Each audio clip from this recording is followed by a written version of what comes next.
Bonjour à tous, bienvenue sur le podcast pour un nouvel épisode. Un épisode à 3 voix aujourd'hui.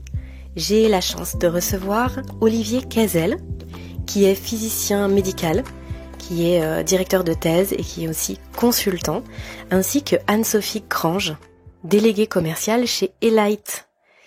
Alors la société Elight a conçu un produit qui s'appelle Elight Sleep, qui est un appareil d'aide au sommeil. Un appareil qui émet de la lumière rouge.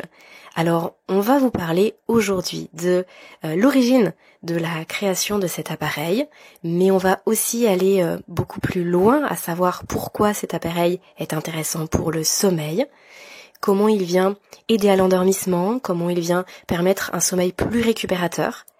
Et puis, ça va nous emmener bien évidemment sur la question de la lumière, l'importance de la lumière autour du sommeil.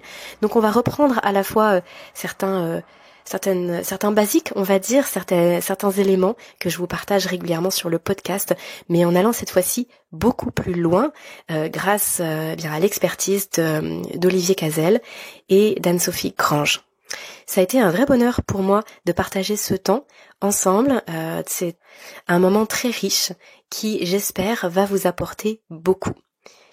Anne-Sophie a eu la gentillesse de me proposer un code promo spécialement pour les auditrices et auditeurs d'Insomnie hors de mon lit que je vous partagerai à la fin de l'épisode, donc restez bien avec moi jusqu'au bout.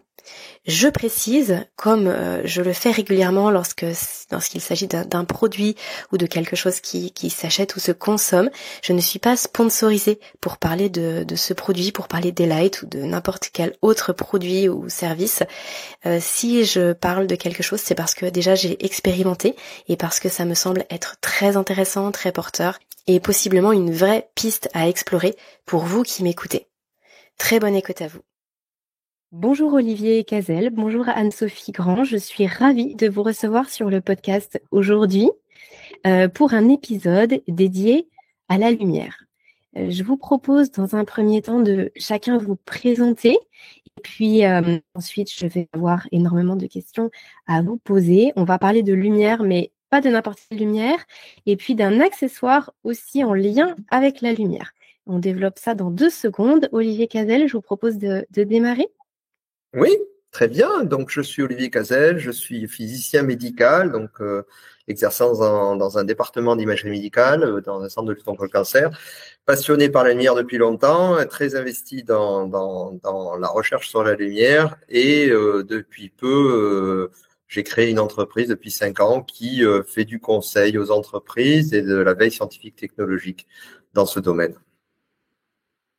Voilà, je suis je travaille avec Elight depuis quelques années maintenant, justement sur ces activités de conseil, mais en toute indépendance, puisque je n'ai pas j'ai une totale autonomie en fait scientifique par rapport à Elight et par rapport à tous mes clients en général.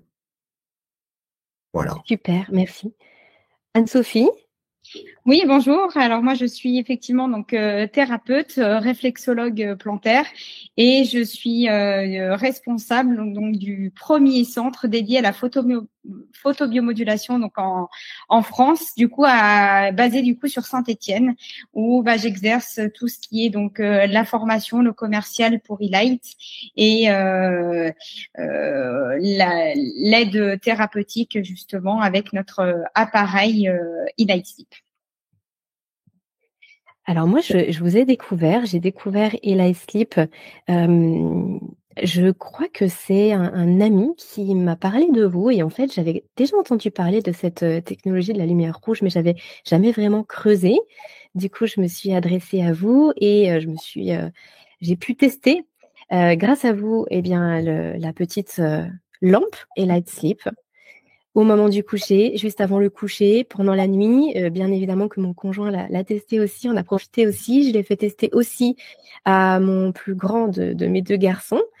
J'ai plein de choses à dire, mais je vous propose peut-être Anne-Sophie ou Olivier, comme vous voulez, de déjà présenter ce que c'est Elight Sleep. Et puis ensuite, on va détailler quelle est la technologie. Et puis, je vous ferai part de ma propre expérience au fil de notre conversation. Sophie.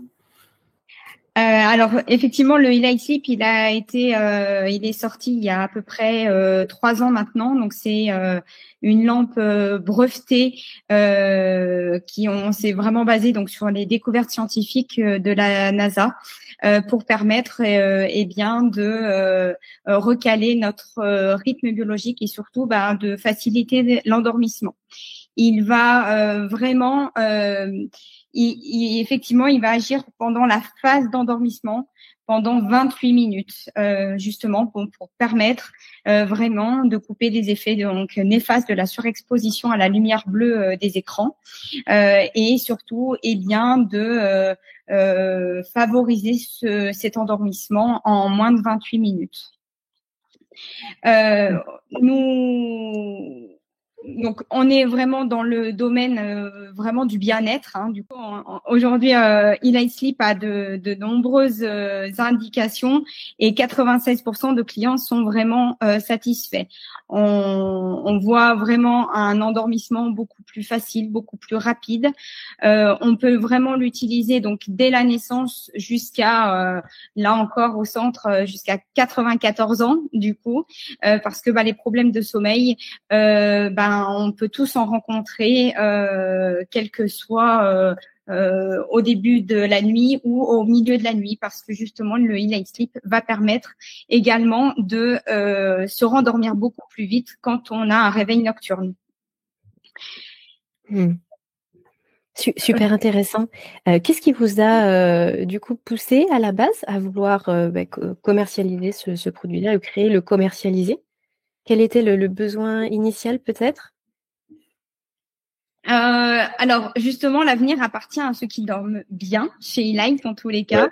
Ça c'est hyper important parce que en fait notre mode de vie aujourd'hui, on est toujours à 1000 à l'heure du coup, et le soir en fait Highlight va permettre vraiment de favoriser le sommeil profond réparateur sur vraiment le temps qu'on va dormir du coup. Donc effectivement, quand on va se réveiller le matin, on va se sentir en meilleure forme, de meilleure humeur pour pouvoir aussi attaquer sa journée.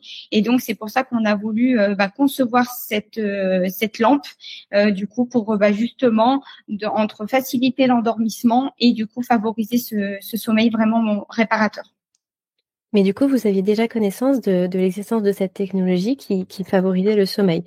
Et du coup, vous avez voulu créer un produit autour de ça. C'est bien ça, si je comprends bien. Exactement, tout à fait. Alors du coup, on s'est basé, le premier appareil chez Highlight qui est sorti, c'est l'appareil Highlight Pro, qui est vraiment dédié vraiment au domaine, dans le domaine du bien-être, du coup pour vraiment les cellules au niveau du corps humain, du coup sur la cicatrisation, la douleur, l'inflammation et notamment donc sur ces problèmes de sommeil, puisqu'on est présent sur la qualité de vie au travail justement avec le Highlight Pro, et on a voulu reproduire justement ce spectre donc de la lumière rouge, donc cette longueur d'onde de 630 nanomètres, pour pouvoir justement avoir une action après spécifique sur le sommeil, sur l'endormissement.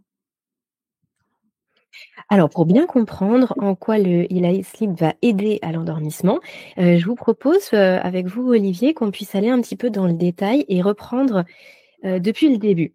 Pourquoi la lumière est si importante pour le sommeil? Est-ce qu'on peut revenir rapidement sur cette notion de rythme circadien, d'horloge biologique? Comment notre horloge biologique va savoir qu'on est le matin, qu'on est en journée, qu'on est le soir, qu'on est la nuit? Et ensuite, qu'est-ce que ça va induire sur notre corps, sur notre production hormonale, etc. Alors, le fait que la lumière soit importante pour le corps, on le sait depuis maintenant très très longtemps, et c'est même ça a été utilisé dès la fin du 19e siècle avec l'exposition au soleil. En fait, on s'en rendait compte quand les gens étaient privés de soleil et ça se passait mal, et leur métabolisme se mettait à dysfonctionner, sans qu'on comprenne très bien pourquoi. Il a fallu attendre longtemps, puisque le prix Nobel de médecine et physiologie a récompensé 3 chercheurs en 2017 qui ont montré que non seulement c'était important, mais c'était même toute méthode biologique était basée sur le rythme circadien. C'est-à-dire que nos mécanismes physiologiques, leur chronologie est ce qu'elle est, parce que la Terre tourne sur elle-même en 24 heures et que la Terre tourne autour du Soleil en 365 jours par an. Et en fait, ça a été démontré. On a expliqué beaucoup de choses avec ça, et ce qui a beaucoup troublé les chercheurs, c'est que quelles que soient les cellules, toutes les cellules ont quasiment des récepteurs, les cellules de notre corps ont des récepteurs à la lumière. Alors, c'est assez surprenant parce qu'il y a des organes qui voient très peu de lumière. Ça ne veut pas dire qu'ils n'en voient pas, d'ailleurs, au passage. Il y a eu beaucoup de choses assez intéressantes qui ont été publiées. Petit à petit, on a découvert que certains organes ne pouvaient se développer qu'à partir de la lumière, lors de l'embryogenèse. C'est notamment le cas de la rétine, c'est-à-dire que si vous n'exposez pas le ventre de la mère à la lumière, si on les mettait dans des cavernes, en fait, les gens naîtraient avec une rétine qui est très immature. Donc, il y a eu beaucoup de choses troublantes qui ont été publiées ces dernières années, qui ont montré l'importance de la lumière d'une manière générale dans le vivant. On le sait, hein, on dit bien que la base de la vie sur Terre, c'est de l'eau, de l'air et de la lumière. Et la lumière, c'est fondamental. Alors, il y a des organismes qui ont réussi à se passer de lumière, mais ça aussi, ça s'est fait pendant des millions d'années. Nous, on vit à la surface et donc on a besoin de cette lumière. Ce qui a été démontré aussi, c'est que globalement, au-delà des cellules cutanées, vous savez qu'au niveau de l'embryogenèse, au début, les cellules de l'embryon, elles ressemblent plus ou moins toutes, quel que soit l'organe considéré, à des cellules de la peau. Et c'est qu'après, ça n'est qu'après qu'elle petit à petit, elles se différencient. Et donc, on trouve cette trace des capacités de la peau qu'elle a à interagir avec la lumière un peu dans tous les organes.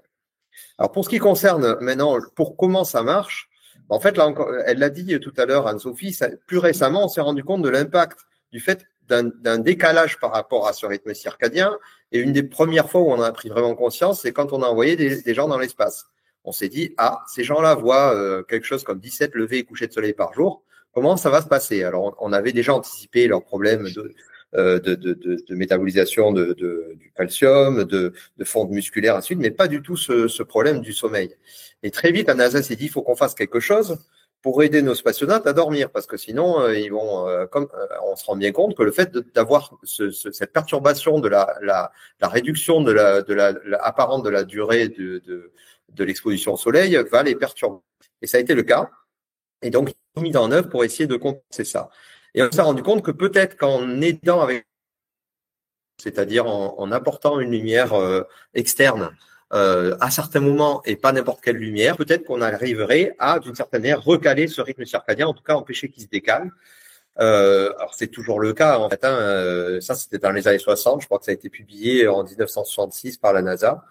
Ça a été repris à de maintes reprises, mais ça a été notamment ça a valu qu'on revoie complètement l'éclairage de la Station spatiale internationale que tout le monde connaît depuis Thomas Pesquet, puisque d'ailleurs certaines personnes ont remarqué que Thomas Pesquet, quand il va se mettre dans son petit sac de couchage dans sa cabine, quand il ferme la porte, il y a une petite lumière rouge qui s'allume. Alors il n'y a pas qu'une lumière rouge, parce que il n'y a pas que la lumière rouge qui compte. La lumière rouge, on va en reparler, mais on sait avant de parler de lumière rouge, on savait qu'il y avait une influence de la lumière bleue. On savait que la lumière bleue, c'était un signal reçu par notre cerveau et que nos cellules, certaines cellules qui tapissent la rétine et elles sont particulièrement sensibles à la lumière bleue, permettent d'envoyer un signal au cerveau en disant il faut se réveiller. Alors, ça marche ça. Et vous savez, on l'a découvert sur des oiseaux.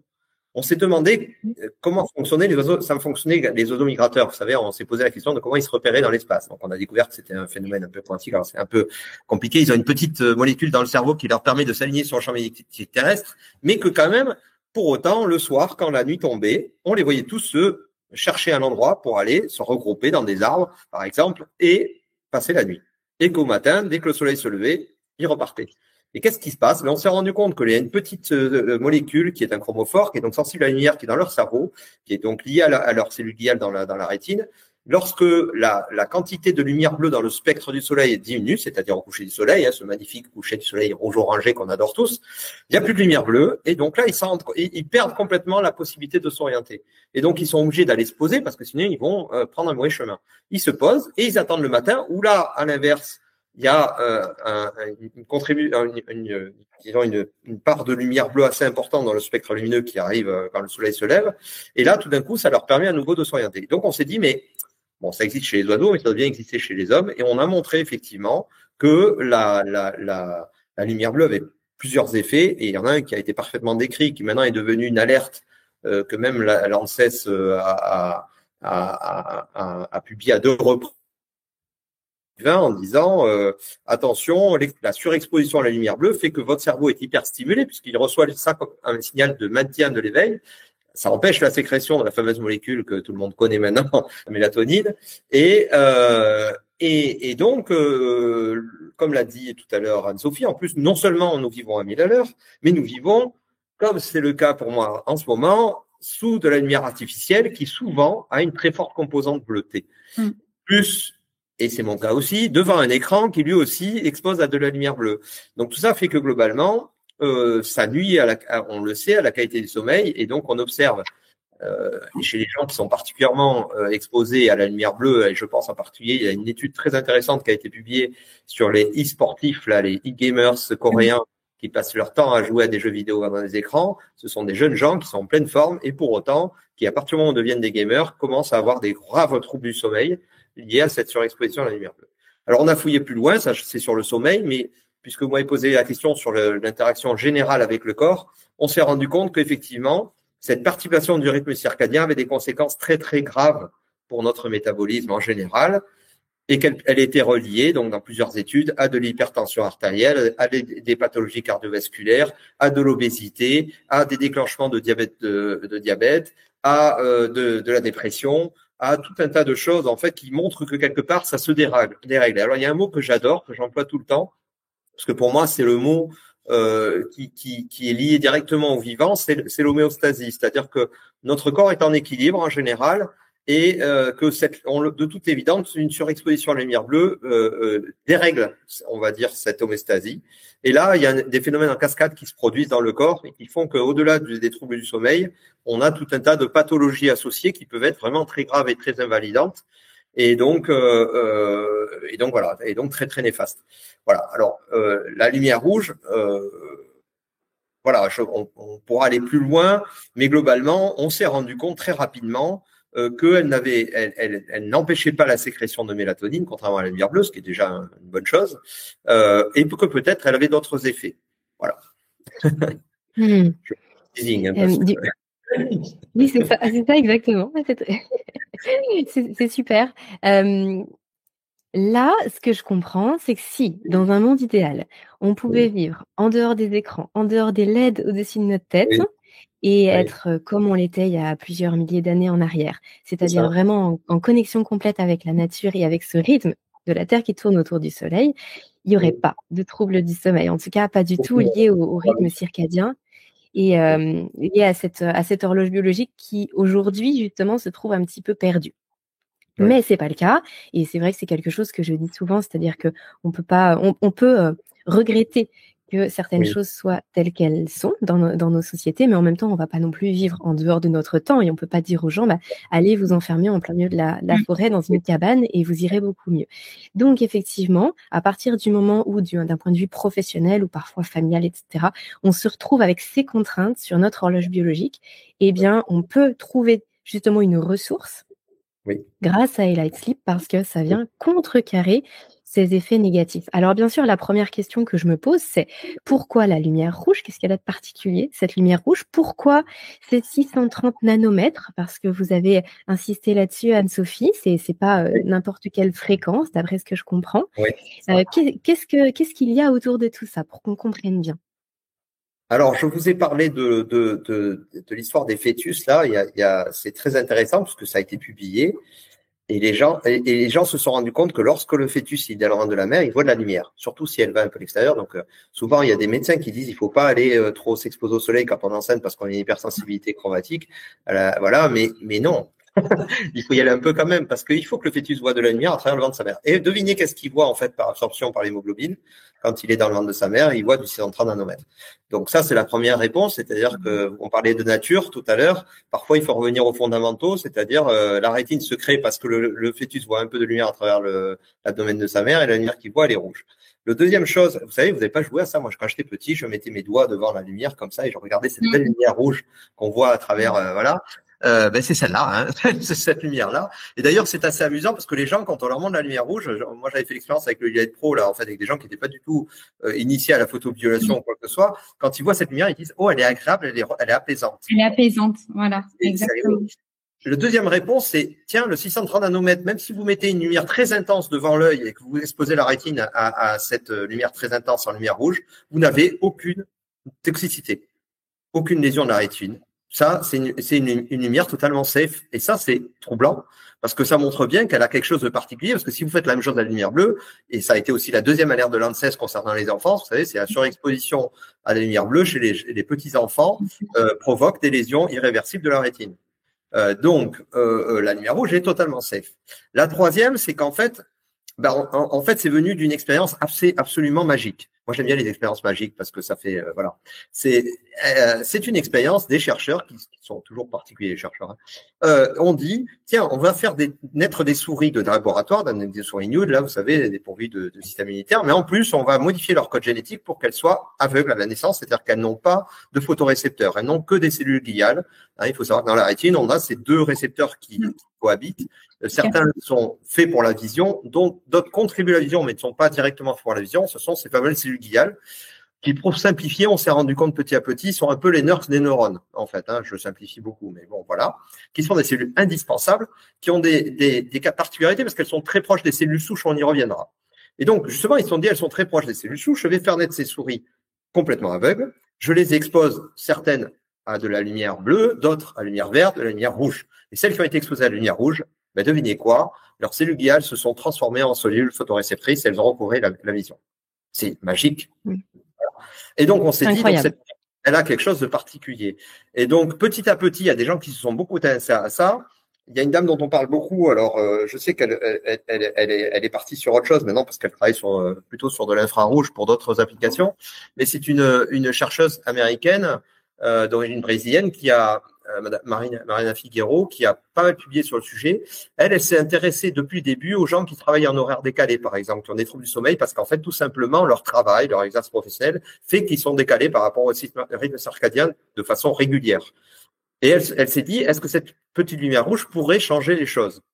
Et en fait, elle a travaillé sur quelque chose qui est intéressant, qui nous concerne tous, c'est que quand on a passé une mauvaise nuit, alors bon, moi j'ai pas de trouble du sommeil, donc je peux pas en parler en témoignage, mais c'est de se réveiller le matin avec la tête dans le pâté, c'est-à-dire vraiment la difficulté à retrouver des fonctions cognitives normales, à être réactif. Lorsqu'on fait des tests psychomoteurs, on se rend compte qu'on est complètement à la ramasse avec des délais de réponse qui sont catastrophiques. Et ça, c'est très lié en fait à une très mauvaise qualité de sommeil.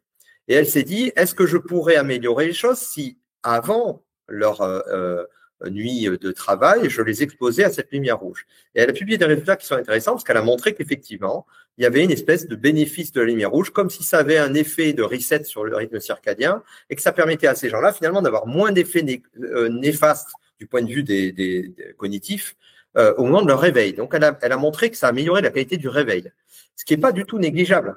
Parce que pour les gens qui s'occupent du sommeil, c'est vraiment un point qui est fondamental. La somnolence diurne et les troubles du réveil, c'est vraiment quelque chose qui est très invalidant pour les gens qui ont des troubles du sommeil. La deuxième chose, c'est qu'il y a des chercheurs après qui se sont dit, est-ce que ça permet de mieux s'endormir? Alors, ils ont dit oui. Il y en a d'autres qui ont dit non. Alors, pourquoi il y en a qui ont dit oui et il y en a qui ont dit non? Je préfère être tout à fait honnête parce que dans la littérature, on trouve les deux. Il y a des gens qui disent ça ne marche pas pour mieux s'endormir, pour s'endormir plus rapidement, d'autres qui disent ça marche. Alors, vous comprenez bien que c'est très très compliqué de faire ce genre d'études parce que il faudrait trouver des gens, justement, qu'on est capable d'enfermer dans une caverne pour avoir des conditions standards parce que si on n'est pas capable de maîtriser ce qu'ils ont fait avant. Donc, ce qu'ils font dans les études, parfois, c'est qu'ils les font venir dans le laboratoire. Ce sont des étudiants, nos cobayes, souvent, en fait. Hein. On les fait venir dans le laboratoire, ils doivent passer la journée, on contrôle un petit peu ce qu'ils font, on contrôle leur exposition à la lumière, et puis après, on leur fait subir donc ces tests. Mais en réalité, ils sont pas du tout dans une journée standard. Et on ne sait pas ce qu'ils ont fait le matin, ce qu'ils ont fait la veille, on ne sait pas ce qu'ils prennent. Enfin, c'est très compliqué. Le sommeil, c'est pas vous que je vais l'apprendre. C'est complexe parce que c'est multiparamétrique, que chaque individu est différent, qu'il y a des pathologies qui créent des troubles du sommeil, donc il faut s'assurer aussi que ça ne vient pas d'autre chose. Donc, il peut y avoir des tas de choses qui font que globalement, on a du mal à extraire des données, surtout que souvent, dans ces études-là, les effectifs sont faibles, les échantillons sont faibles, donc pour donner une puissance statistique au résultat, c'est compliqué. Pour autant, il y a quand même majoritairement des études qui ont montré que oui, ça permettait de mieux s'endormir, et surtout, qui ont montré que ces gens-là avaient moins de réveils de fractionnement de leur sommeil pendant la nuit, ce qui est souvent ce que rapportent les gens qui ont des troubles du sommeil, en tout cas les troubles légers du sommeil, enfin légers. J'entends par là les gens, parce que encore une fois, pour tout vous dire, quand il a été venu me chercher, je leur ai dit, il faut lancer une étude en vie réelle. Moi, j'ai de mon côté un peu déformé de professionnel de santé. Donc, ce qu'on a fait, c'est que j'ai pris tous les médecins les plus réfractaires que je connais dans mon entourage, aux nouveautés, je veux dire, en fait, qui avaient des troubles du sommeil que je connaissais. Et je leur ai dit, est-ce que vous voulez tester ce nouveau dispositif? Et on a eu des retours très positifs, très, très positifs de leur part. Alors, les connaissants étaient un exploit. Mais surtout, ils m'ont rapporté ça. C'est-à-dire qu'ils m'ont dit, nous, ce qui nous arrive, c'est qu'on se réveille plusieurs fois dans la nuit. Et parfois, on a un peu de mal à se rendormir. On va se réveiller, on va faire des petites tranches de 2-3 heures de sommeil maximum, voire des fois moins. Et on va rester presque autant, parfois, éveillé. Et c'est donc très compliqué, parce que le matin, évidemment, on trouve que la nuit a été très courte, et à juste titre. Et ils ont trouvé que ça améliorait ça. Et ça a été rapporté beaucoup dans la littérature. Alors pourquoi ? Ça, c'est plus compliqué. On sait que globalement, ce que font les cellules gliales, c'est quand elles reçoivent cette lumière rouge, elles sont pas très, très sensibles à la lumière rouge, moins qu'à la lumière bleue, mais elles interprètent ce signal. Elles sont capables de dire aux neurones, bon, ben ça permet, on peut maintenir un certain éveil. D'ailleurs, par exemple, ma femme lit le soir avant de se coucher en lumière rouge. Ça n'empêche pas d'avoir une activité intellectuelle, cognitive. Et d'ailleurs, c'est pour ces raisons-là, parce que ça permet de maintenir une certaine vigilance, que les sous-mariniers vivent en environnement rouge. C'est parce qu'il faut qu'ils soient mobilisés à 24 heures sur 24. Et donc, on leur met une lumière rouge, non pas pour qu'ils s'endorment mieux tout le temps, mais pour qu'ils puissent garder un niveau de vigilance sans que ça perturbe trop leur rythme circadien. Si on faisait la même chose dans la lumière bleue, ils seraient trop hyper sollicités et ils auraient des troubles du sommeil. Donc, vous voyez, en fait, il y a une certaine cohérence, en fait. Et finalement, ça permet de ne pas empêcher la sécrétion de mélatonine quand elle doit arriver. Ça permet, et visiblement, il y a des effets qu'on ne comprend pas encore très bien, puisque on s'est rendu compte que sur certaines il y a des publications qui sont intéressées, par exemple, à la production d'hormones. Vous savez, pendant le sommeil, là, les cortisol, les différents hormones. Et on s'est rendu compte qu'effectivement, lorsqu'on avait préexposé les gens à de la lumière rouge, mais globalement, on avait une modération, en fait, quelque part, comme si, justement, la lumière rouge permettait ce retour à l'homéostasie. C'est ce qui a permis de dire à certains chercheurs, on a l'impression d'un petit effet reset, y compris quand on a exposé volontairement, puisque certains sont sadiques, ils exposent volontairement leurs cobayes à de la lumière bleue forte avant ou de la lumière blanche forte avec une composante bleue pour justement troubler leur sommeil. Et après, ils les exposent à de la lumière rouge. Et ils comparent avec ceux qui n'ont pas de la lumière rouge après. Et finalement, il y a de plus en plus d'études qui montrent que ça marche plutôt bien. Et puis encore une fois, quand on regarde après l'évaluation subjective du sommeil, parce qu'on a essayé, dans le questionnaire, on avait repris des questionnaires standardisés qui sont reconnus au niveau international pour évaluer la qualité du sommeil et donc du coup l'efficacité éventuelle de ce qu'on proposait. Mais on a aussi interrogé les gens sur une approche subjective de leur qualité du sommeil, où ils devaient dire est-ce que ça a changé les choses pour moi, oui, non. Et là, comme l'a dit tout à l'heure Anne-Sophie, on a été très surpris du résultat parce qu'on n'a jamais ça en études cliniques. Sur des critères subjectifs, on avait 80, alors moi c'était un peu moins, c'était 89%, je crois, de réponses. Oui, ça a changé quelque chose dans mon sommeil. Voilà. Donc, c'est absolument passionnant. C'est absolument passionnant. Et ce qui m'interpelle le plus, c'est que effectivement, en fait, ça ne fait pas dormir. Si je comprends bien, ça vient soutenir l'activité de notre corps. Et selon le moment où c'est, soit ça permet d'être en meilleure vigilance, donc de vivre mieux sa journée, soit d'aller plus facilement vers le sommeil. Donc, on est vraiment sur quelque chose qui vient soutenir notre fonction sommeil, mais sans finalement, on n'est pas sur un produit, on n'est pas sur un sédatif, et ça c'est top. C'est ça. On vient vraiment soutenir cette fonction. Mais c'est important de le dire parce que les gens pensent que il y a un côté hypnotique, en fait, pas du tout. En réalité, c'est juste que ça lutte contre les effets néfastes de l'hyperstimulation à lumière bleue ou à des troubles du sommeil qui sont liés en fait à des mauvaises habitudes de vie ou à des difficultés autres. Alors après, je pense que globalement, d'ailleurs, on a eu une réponse dans les gens qu'on avait sondés qui montrait que les gens qui ont des troubles très très graves du sommeil qui sont liés à des pathologies lourdes, probablement d'origine neurologique, j'ai envie de dire, faut pas rêver non plus. Ça n'a pas révolutionné leur vie du tout. C'est-à-dire que là, je pense que quand la cause externe est connue, ce qui était le cas là, parce que c'était quelqu'un qui était sous traitement déjà, et que c'est une cause qui n'est pas liée directement au sommeil lui-même, mais qui est liée à une pathologie annexe, bien sûr, ça va pas empêcher la personne de prendre des médicaments. Par contre, dans les témoignages qu'on a eus, les gens nous ont répondu, dans les commentaires notamment, pour certains, et moi c'est un témoignage de deux amis là dont c'était le cas, elles ont arrêté de prendre des somnifères. Oui. Et le premier succès, moi déjà, si on arrive à faire en sorte que les gens ne plus de somnifères, on a gagné. Voilà, c'est très bien. Donc je pense qu'effectivement, je vous ai dit que mon mot préféré c'était homéostasie parce que je pense que quelque part, on est en train de réapprendre quelque part. Vous l'avez dit, hein, c'est peut-être pas le retour à la nature complètement à 100%, mais en tout cas à écouter notre corps, à lui faire confiance. C'est-à-dire que si on le protège contre certaines choses ou qu'on lui permet plus facilement de retrouver son équilibre, il le retrouve petit à petit. Et les gens ont bien dit que, on le dit souvent, hein, je crois que tu le dis, Anne-Sophie, mais ça, il faut pas s'attendre à un effet immédiat parce que quelque part, on réduit notre cerveau à fonctionner normalement. Et donc, ça, souvent, les gens nous ont dit quelques semaines avant vraiment de voir un effet significatif sur le sommeil. Exactement. Voilà. C'est pour ça d'ailleurs qu'on propose le 30 jours d'essai.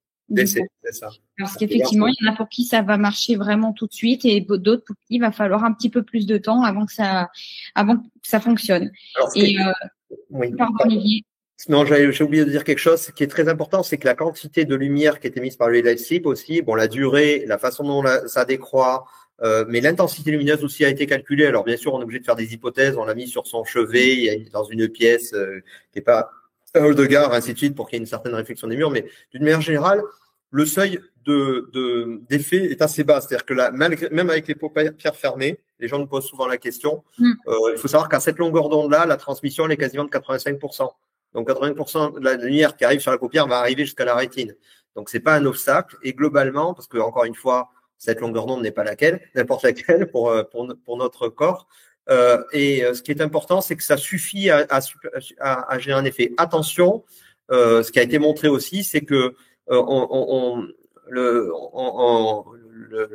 va dire d'une manière générale la photomédication, mais y compris pour le sommeil, répond à une loi qui est bien connue en médecine, hein, qui est valable pour tous les médicaments d'ailleurs, hein, qui est la loi de Rand-Schulz. C'est-à-dire que il y a un effet de seuil, c'est-à-dire qu'en dessous d'un certain seuil, ça ne marche pas. À partir d'un certain seuil, l'effet augmente progressivement, et si on exagère, ça s'annihile et voire ça peut devenir néfaste. Mais là, c'est la même chose. C'est-à-dire que si vous mettez de la lumière rouge très intense, ça va pas léser votre rétine ni rien, mais ça peut vous empêcher de dormir, hein, parce que malgré tout, là, l'intensité lumineuse va devenir trop stimulante pour votre cerveau. Ça n'a pas été montré chez l'homme, mais ça a été très bien montré chez les souris, les pauvres, parce que vous savez que par habitude, plutôt que par rationalité, souvent les animaleries sont éclairées en lumière rouge. Et on s'est rendu compte qu'effectivement, si la lumière rouge était trop intense, à l'inverse, ça pouvait produire des troubles du sommeil chez les souris. Une espèce de surexcitation. Faut faire attention à ça. Et un truc, c'est que c'est propre à l'homme. Par exemple, on m'a posé la question, puisque ça avait été expérimenté par un vétérinaire sur des perruches. Les perruches, comme les perroquets, tous ces oiseaux-là, de cette famille-là, eux ne fonctionnent qu'avec de la lumière. Ils ont besoin d'avoir une stimulation à la lumière bleue. Quand on les met que dans la lumière rouge et qu'ils n'ont pas de lumière bleue, la lumière bleue, ça leur permet de se reconnaître, notamment parce qu'ils ont les ailes les plumes qui fluorescent, ainsi de suite. Ça permet d'identifier les mâles et les femelles et de se reconnaître entre eux. Et quand on les prive de ça, ils meurent.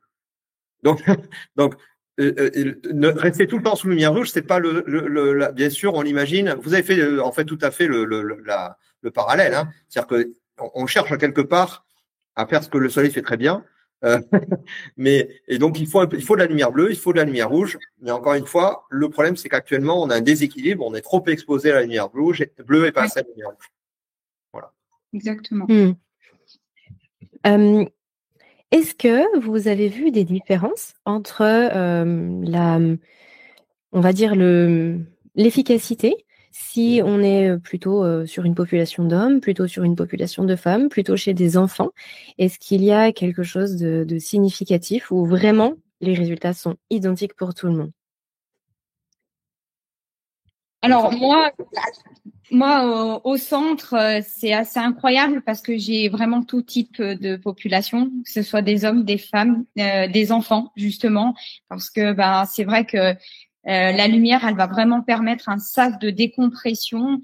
Et comme je le disais tout à l'heure, avec le mode de vie actuel aujourd'hui auquel on est confronté, moi, les retours que j'ai, c'est vraiment ce petit moment de bonheur le soir quand on va se coucher et qu'on l'allume.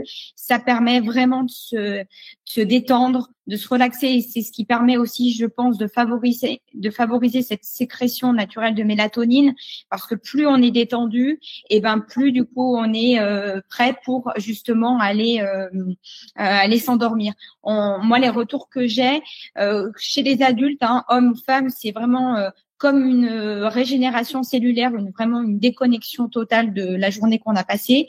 Et chez les bébés, eh bien, on a ce côté-là où soit on les aide à créer ce rituel du coucher, souvent à faire la différence entre le jour et la nuit. Donc, c'est vrai qu'elle est beaucoup utilisée le soir parce que c'est le signal, c'est l'appel pour le bébé de dire allez, c'est parti, on va se coucher. Donc, ça permet de créer ce rituel dès la naissance, du coup. Et puis, surtout, c'est que quand le bébé aussi se réveille la nuit, et bien, ce que je disais aussi tout à l'heure, c'est qu'il reste, en fait, il n'y a pas cette lumière bleue qui va le réveiller dans la nuit et il va mettre 2 heures à se rendormir et on va faire des tours dans la chambre pour pouvoir essayer de le rendormir au maximum. Donc, on reste vraiment on est sur vraiment je dirais là, ce que j'ai dit dès le début, c'est vraiment une population qui est vraiment dès la naissance jusqu'au plus vieil âge, parce qu'en fait, une personne âgée aussi pareil sur cette tranche d'âge, elle va se lever pour aller aux toilettes, elle va se lever pour aller boire, elle va se lever certainement plusieurs fois. Et c'est pour ça cette lumière, elle aide et elle fonctionne pour justement aider à se rendormir. Oui. Alors, si je peux compléter du point de vue médical, puisque ça a été publié, je crois, il y a 15 jours, là. Oui, il y a une différence entre les hommes et les femmes dans la chronobiologie, dans l'impact du manque de lumière. Ça a été montré. Est-ce que le sleep marche moins bien ou mieux chez les hommes et les femmes? Je pense pas. En revanche, une hypersensibilité des troubles du rythme circadien chez les femmes, ça a été démontré. Et d'ailleurs, il y a une publication qui est sortie aussi sur justement les chimiothérapies, en montrant qu'on ne pouvait pas faire des traitements standards hommes-femmes, c'est-à-dire des procédures standards hommes-femmes, parce que la chronobiologie n'est pas tout à fait la même. C'est normal, on n'a pas les mêmes cycles hormonaux, il y a des choses qui changent en fait, et donc c'était plus ou moins attendu, mais ça a été démontré. Moi, je trouve que c'est intéressant parce que je pense que quelque part, vous savez que la médecine, elle va vers la personnalisation de plus en plus, et je pense que quelque part, ces petits objets-là qui vont nous permettre de nous resynchroniser, de retrouver une certaine homéostasie, ça fera on pourra avoir des approches plutôt globales en prenant en compte le genre, donc le sexe, mais certainement de ne pas avoir trop de variabilité dans les gens qui arrivent avec des rythmes circadiens complètement perturbés, et on en voit tout le temps. Ça, on sait que c'est un critère. Les gens qui dorment mal, c'est plus compliqué de les guérir de toutes les maladies. Donc, ce que disait en introduction Anne-Sophie, c'est très important. C'est-à-dire que si on ne dort pas bien, et là, effectivement, les dictons populaires le précisent bien, on sait très bien que tout va mal derrière. Donc, je pense que quelque part, c'est bien parce qu'on va aller vers la médecine personnalisée, mais ça ne marchera que si les gens sont déjà dans un niveau un petit peu d'équilibre au niveau de leur rythme circadien. Sinon, ça va être très compliqué. Est-ce qu'on peut revenir juste une minute par rapport à ce que vous disiez tout à l'heure sur le cortisol? Est-ce que peut-être la baisse du taux de cortisol est induit par Light Sleep? C'est parce que justement ça vient stimuler la production de mélatonine, si on considère vraiment le moment du coucher, ou est-ce que c'est de façon directe? Ça apaise indépendamment de la mélatonine. C'est de façon directe. Personne n'a réussi à démontrer que le lumière rouge provoquait vraiment la sécrétion de mélatonine. Elle n'empêche pas la sécrétion de mélatonine, la diminution, mais ça c'est autre chose. Mais moi je pense qu'il y a une influence directe. Je suis vraiment persuadé. Encore une fois, on se rend compte de plus en plus de ce rôle majeur qu'ont les cellules gliales. Je le dis souvent dans mes interventions. Moi, j'ai découvert, parce qu'en suivant justement Anna Figuero, qui maintenant s'intéresse aux maladies neurogénératives, et en étant personnellement concerné à titre dans ma famille, on les a très mal nommées, ces maladies neurogénératives, puisqu'en fait, on se rend compte que petit à petit, souvent, cette dégénérescence des neurones, elle est liée en fait à une mauvaise santé des cellules gliales qui s'en occupent. En fait, c'est les nerfs qui sont malades, c'est pas les neurones. Et globalement, tout ça est lié. C'est-à-dire que à partir du moment où on a l'impression en fait d'une signalisation directe. Alors si je dis ça, c'est parce que il y a des travaux beaucoup plus fondamentaux qui ont été faits justement sur l'expression hormonale. Et il y a même des chercheurs qui se sont hasardés à dire que cette lumière peut-être pouvait modifier indirectement, c'est des chercheurs en épigénétique, donc qui s'intéressent en fait quelque part à la modification en fait de la programmation de nos cellules du point de vue de l'ARN messager, et qui disent que globalement, probablement, on peut avoir une modification en fait de l'expression des cellules, de certaines protéines ou de certaines justement hormones, et et que que c'est bien pour ça qu'il faut bien l'appeler biomodulation, parce qu'en réalité, finalement, cette lumière peut-être permet de moduler par justement une signalisation cette production d'hormones. Donc moi, je pense que c'est plutôt de l'expression directe. Alors après, vous savez, la photomodulation, et c'est vrai aussi pour le sommeil, hein, on a dit, ah mais la lumière rouge, c'est magique, parce que quand on expose des cellules in vitro à la lumière rouge, on se rend compte qu'en fait, elles sont boostées. Alors, on a expliqué ça très simplement en disant, ben, après tout, on sait très bien en fait que dans les mitochondries, il y a des récepteurs à lumière, on a montré que lorsqu'on hyperstimule ces mitochondries, ben, en fait, elles apportent plus d'énergie à la cellule. Bon, très bien. Et puis voilà, la messe était dite. Bon, bien sûr, ça n'est qu'une explication partielle de comment marche la photomodulation.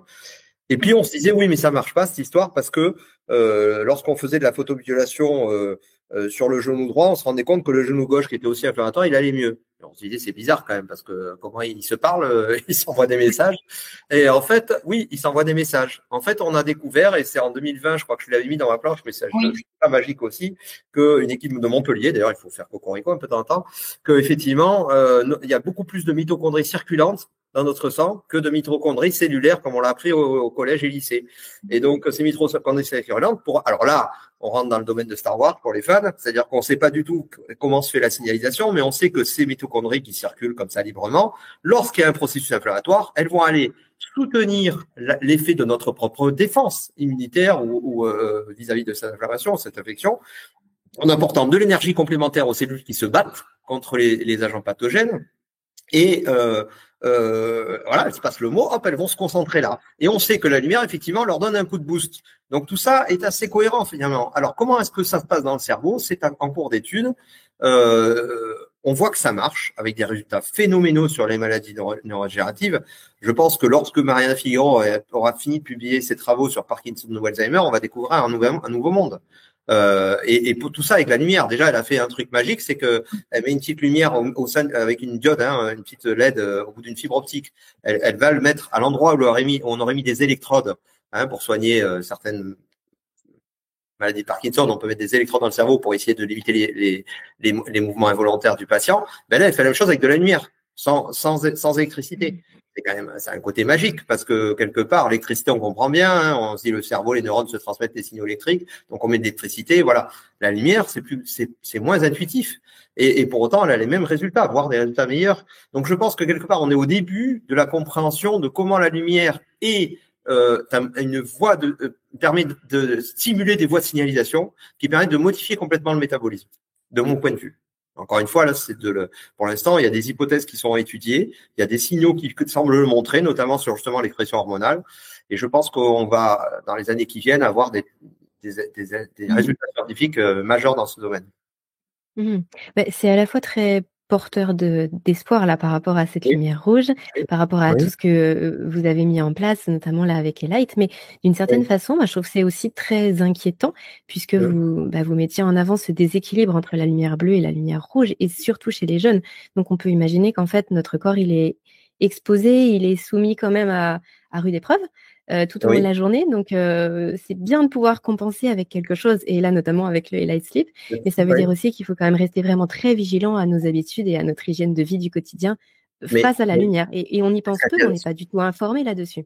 Tout à fait. Pourtant, l'ANSES a fait des alertes majeures et qui ont mal été reprises par le ministère de la Santé, c'est le moins qu'on puisse dire.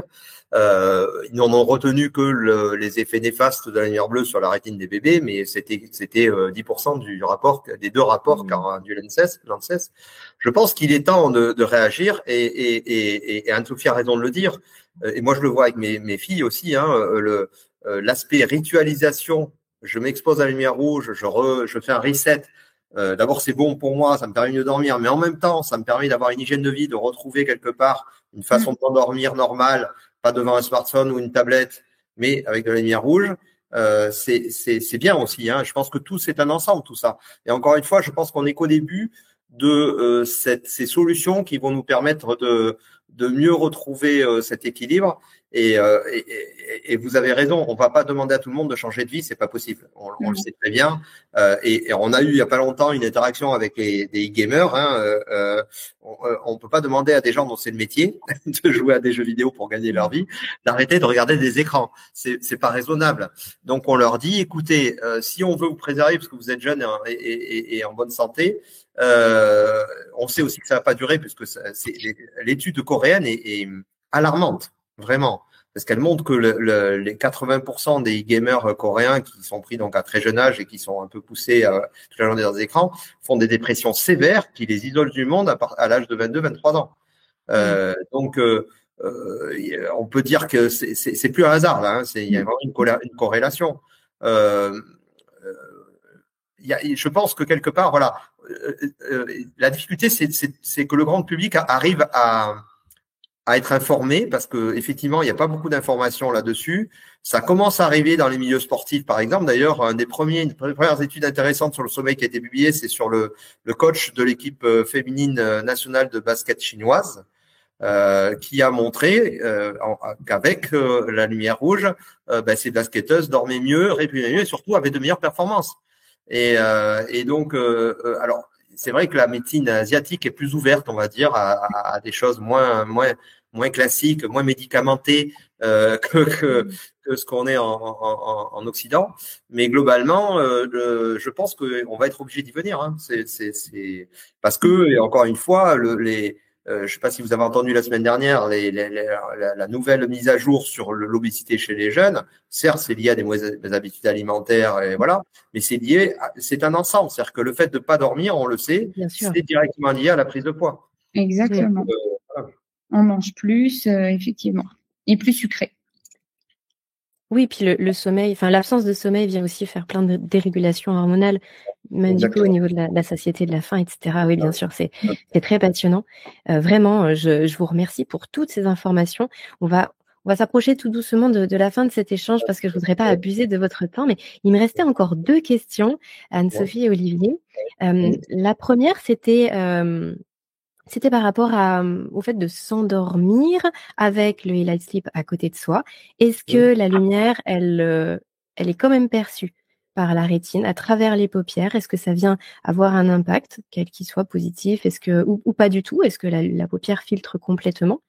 Et ma seconde question, si on a la sensation que ça fonctionne pour nous, ça peut ne pas fonctionner, voire empêcher de dormir son conjoint. Est-ce que ça, vous l'avez déjà expérimenté? Parce que du coup, c'est pas quelque chose qu'on peut faire dans l'intimité, quand on est en couple, juste pour soi-même. Les 2 personnes en profitent. Est-ce que ça peut perturber le sommeil de l'autre ou vraiment ça n'existe pas, ce n'est pas possible? Alors moi, j'ai juste un petit exemple par rapport à ça. Du coup, alors justement, le Light Sleep, il a 3 intensités aussi différentes. Donc, on peut justement régler cette intensité pour éviter au cas où de gêner notre partenaire, du coup. Mais par contre, il peut effectivement y avoir des personnes qui sont trop sensibles et qui, du coup, ne supportent pas d'être à côté, justement, de quelle que soit l'intensité de la lumière. Donc, c'est vraiment… Qui aurait besoin d'un noir complet, en fait. Voilà, exactement. Qui aurait besoin d'un noir complet, d'accord. Voilà, tout à fait. Oui, alors, voilà, il y a 2 cas différents. On a eu 2 réponses dans les gens qu'on a sondés au départ là sur les récits qui nous ont dit non mais moi j'ai besoin de noir complet pour me. Moi j'aurais aimé qu'ils mènent quand même l'expérience jusqu'au bout, c'est-à-dire que de le faire pendant plusieurs semaines, parce que là ils l'ont fait pendant 2 soirs, ils ont dit non mais moi je peux pas dormir avec la lumière donc c'est pas possible. Je pense que c'est là aussi lié aux habitudes. On a tous besoin aussi d'avoir un environnement favorable quand on s'endort, et pour certains l'environnement favorable c'est de se mettre dans le noir complet. Alors effectivement. Ce que disent tous les médecins spécialistes du sommeil, c'est qu'il ne faut pas dormir avec une petite lumière en général, notamment pour les enfants, parce que souvent, justement, dans cette lumière, il y a beaucoup de composantes bleues. Vous savez, les petites diodes, enfin moi j'avais acheté ça pour mes filles, c'est catastrophique. Il y avait un très joli bleu, une espèce de bleu lavande, magnifique et tout ça, mais c'est une catastrophe ça pour s'endormir. Donc il faut surtout pas acheter ça, parce que la LED elle-même qu'il y a dedans, elle est déjà très bleutée, et en plus dessus, il y a un petit colorant bleu, qui filtre le peu de composantes rouges qu'il y avait. Donc globalement, voilà, moi j'ai envie de répondre ça. Après, pour répondre à la première question, non, le rouge, il passe très bien à travers la paupière, il arrive sur la rétine, et même à l'intensité la plus faible du Light Sleep, normalement, si vous le mettez sur votre table de nuit, il y a assez d'intensité pour que vous voyez la lumière. l'intensité élevée, pour moi, elle est intéressante justement dans le cas de mes filles et de ma femme, par exemple, c'est-à-dire qu'ils lisent avec la lumière rouge. Là, ça permet quand même d'avoir une lumière suffisante pour pouvoir lire. Et du coup, elle s'endort avec le livre dans les mains. C'est très bien, en fait, voilà. Mais c'est bien mieux que devant un écran à regarder des séries sur Netflix. Voilà. Ok, super. Merci, c'est très clair.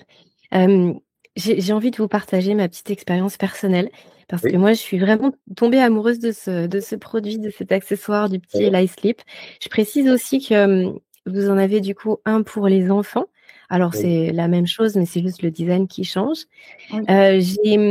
Alors, je m'endors très, très rapidement. C'est aussi pour ça que je vous posais la question par rapport aux paupières. Parce que c'est vrai qu'en principe, j'appuie sur ma lampe, je me couche et 2 minutes après, il n'y a plus personne. Donc, je me disais, est-ce que vraiment il y a un impact pour moi? Mais par contre, ce que j'ai noté depuis que je l'utilise, c'est que je me sens... Alors déjà, j'adore. Ça fait vraiment partie de mon rituel du coucher. Je trouve que la lumière est très, très agréable. Ça reprend ce que vous disiez tout à l'heure, Anne-Sophie. Il y a vraiment ce côté confort et vous aussi, Olivier. C'est très, très agréable. Ça fait vraiment une lumière très apaisante dans la chambre. Et puis, comme je le précisais tout à l'heure, je suis maman de 2 petits garçons. Donc, j'ai quand même assez régulièrement des réveils la nuit. Et jusqu'à présent, j'avais ce que je pouvais. Alors, parfois, c'était le flash du téléphone. Et puis, je faisais un petit peu comme je pouvais pour aller répondre aux besoins à droite et à gauche. Et bien, maintenant, j'ai ça parce que c'est l'avantage aussi que ce soit quelque chose de petit qu'on peut poser. Alors, quelque chose de petit, là, je l'ai entre les mains. Vous le verrez pas dans le podcast. Mais c'est quoi, 5 cm, 4 ou 5 cm de diamètre. C'est tout léger. Donc, on peut se promener partout avec dans la maison. Et ça m'a vraiment changé la vie pour les réveils nocturnes et puis pour pouvoir aller à droite à gauche. Et de la même façon, par rapport à mon plus grand garçon qui est amené à se lever la nuit aussi pour parfois aller faire pipi. Il a 4 ans et demi, donc c'est les tout débuts. Et c'est vrai qu'il a toujours été il avait toujours peur en fait de se lever et puis il voulait pas allumer la grande lumière. Et là maintenant que je lui ai mis ça, il peut appuyer dessus sur le petit bouton et puis aller partout aussi dans la maison, là où il a besoin, avec cette lumière-là. Et je sais que c'est pas négatif pour son sommeil. Donc, je trouve que c'est absolument super parce que c'est vrai qu'Olivier, je vous rejoins, les petites lumières pour les enfants, les petites veilleuses, c'est assez catastrophique. On le voit que c'est bleu. Alors, parfois, elles sont même complètement bleues, mais parfois, c'est blanc ou c'est très intense. Et c'est sûr quand on creuse un petit peu la question, on se dit, OK, c'est peut-être pas forcément ce qu'il y a de plus favorable. Alors que là, on se retrouve avec un objet qui est pratique et qui se coupe tout seul. Et ça, je trouve ça super. Ça, c'est vraiment top. Et puis, qui se branche, donc se recharge, c'est sans pile. Donc, du coup, ça se recharge directement avec le petit câble. En batterie, c'est vraiment super pratique. Et alors, moi, j'ai la sensation, alors du coup, j'ai fait un peu tourner entre mon fils et puis nous dans la chambre, mais j'ai vraiment la sensation que quand je m'endors avec, mon sommeil est plus récupérateur. J'ai la sensation que quand je me réveille le matin, je me sens plus en forme. C'est quand même c'est assez délicat pour savoir exactement comment on se sent malgré tout. C'est ce que vous disiez tout à l'heure, c'est difficile d'être complètement objectif. Et puis, il peut y avoir aussi un côté peut-être un peu placebo de se dire « Ah, j'avais ça ». Mais à chaque fois que je teste quelque chose, et c'était le cas là par rapport au Ella Sleep, j'y vais vraiment sans aucun jugement. Je m'attends à rien en fait. Et force est de constater que la première semaine où vraiment, donc là, je l'ai mise tous les jours, je me disais « Ah, je me réveille le matin, mais je me sens vachement bien ». J'avais l'impression d'avoir eu un sommeil plus profond. C'est ce qui m'a aussi poussé, bien sûr, à creuser encore plus et puis à le faire, à le conserver. Donc, moi, en tout cas, mon expérience personnelle, elle est ultra positive et je trouve que ça peut servir à tous les membres de la famille. Donc, je trouve ça super chouette. Ce qui s'est passé, moi, j'étais obligé d'en avoir 2 finalement, parce que sinon, il y avait déjà le Il y avait déjà le forcément. Olivier, Anne-Sophie, est-ce que vous souhaitez rajouter quelque chose pour le mot de la fin par rapport à tout ce qu'on s'est dit aujourd'hui? Moi, j'ai envie de dire, je suis d'accord avec vous aussi sur j'adore le mot placebo, parce que souvent on dit c'est du placebo. Bon, et ben même si c'en était, moi si ça marche, je suis content. Voilà. Mais carrément. Tout à fait. Alors là, je suis une fois d'accord avec vous. Je pense que ce qui fait du bien aux gens et qui ne peut pas faire de mal, Vous l'avez dit, moi, ce qui m'a rassuré aussi, c'est que je sais que le Highlight Sleep, elles peuvent se le mettre si jamais il leur prend ça, je sais pas, les enfants, des fois, de se le mettre devant l'œil comme ça, c'est complètement safe, donc il n'y a aucun risque. Et donc, du coup, si ça fait du bien, c'est très, très bien. Alors, tant mieux s'il y a de la science derrière et que ça ouvre des perspectives, mais déjà, le fait que ça plaise autant aux gens, que ça a autant de succès, moi, je vois, ça a changé ma vie et je pense que rien que ça, c'est top. Voilà. Oui. Exactement. Et moi, souvent, je dis, c'est pas magique, c'est vraiment aussi biologique, du coup. Oui. Et vraiment, moi, j'ai juste envie de dire, faut le tester parce que vraiment, on peut être très surpris des effets positifs qu'on peut vraiment avoir avec Highlight. Merci infiniment, Anne-Sophie, Olivier, pour le temps que vous m'avez accordé sur le podcast. C'était vraiment passionnant de venir dans le détail de tout ça. Oui, tout à fait. Je mettrai tous les liens en description du podcast pour que les gens puissent venir retrouver votre travail, puissent venir aller voir votre site et puis creuser et puis vous appeler. Je crois que c'est possible de vous appeler pour avoir des renseignements justement si les gens hésitent ou ont des questions avant d'acheter. Oui, bien sûr, tout à fait. Par mail et par téléphone, sans problème. Du coup, vous avez les coordonnées, Aurélie. Il n'y a pas de souci pour les mettre en lien. Ça marche. Eh bien, merci pour tout ce partage d'informations. Je vous souhaite une très belle suite de journée à vous. À bientôt. Merci à vous aussi. Merci, au revoir. Nous arrivons à la fin de cet épisode.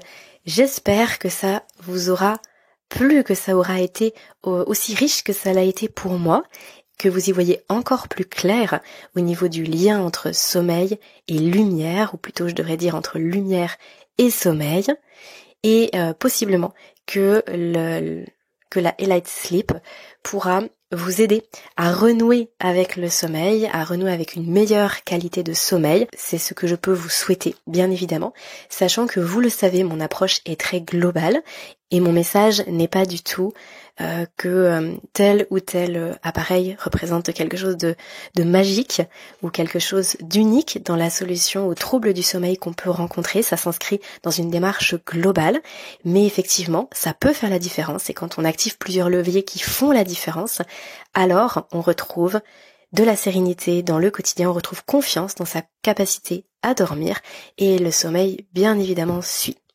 Alors, je vous avais promis un code promo, enfin c'est Anne-Sophie surtout qui vous a promis un code promo que moi je vous transmets ici. Vous pouvez rentrer le code IHDML10 si vous décidez de commander un Highlight Sleep et comme ça vous aurez la réduction directement qui va s'appliquer. Donc je répète, c'est IHDML10 avec IHDML en majuscule. IHDML, vous le savez, pour insomnie hors de mon lit.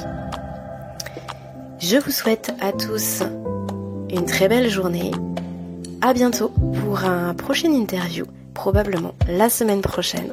D'ici là, prenez bien soin de vous.